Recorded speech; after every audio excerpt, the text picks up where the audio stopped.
My name is David Stenton. I'm the game producer at Crytek Nottingham, working on Homefront the Revolution.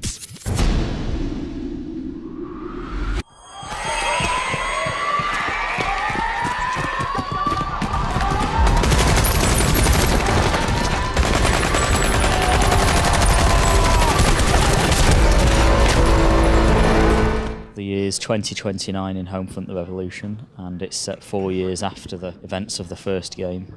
So as you know, the events of the first game were that the KPA have invaded the United States. So we're 4 years later, and it's now a mature occupation. And we set the game in an occupied Philadelphia.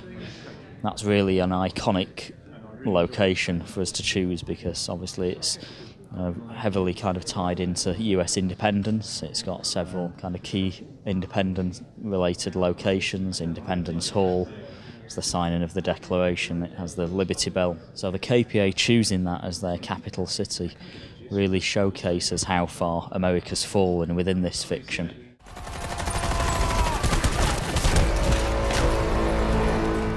It's a free roam Philadelphia, a sandbox Philadelphia. And at the beginning of the game, just to paint the picture, this is a really brutal, oppressive occupation. The civilians have really got nothing. The KPA rule with an iron fist. They've got far superior technology. So at the beginning of the game, you're an everyday guy, and so the means at your disposal to try and ignite a revolution are fairly limited.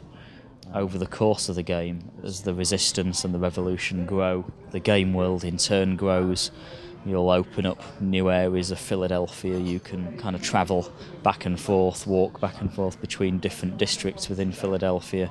So it's a very kind of seamless game world that we're creating. And yeah, kind of by the end of the game, you'll have access to the kind of the full extent of the game world.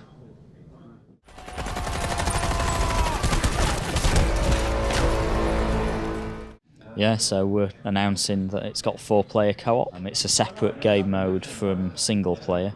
So the single player story mode takes place within that free roam sandbox Philadelphia.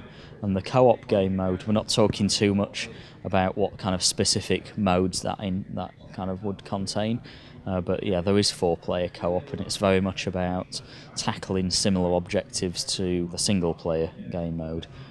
So the police station attack that you might have seen as part of the guerrilla warfare E3 demo is relevant because it's a relevant single player objective, it's a story objective, but it's also an indication of the type of objectives that you can do with friends as part of the co-op game mode.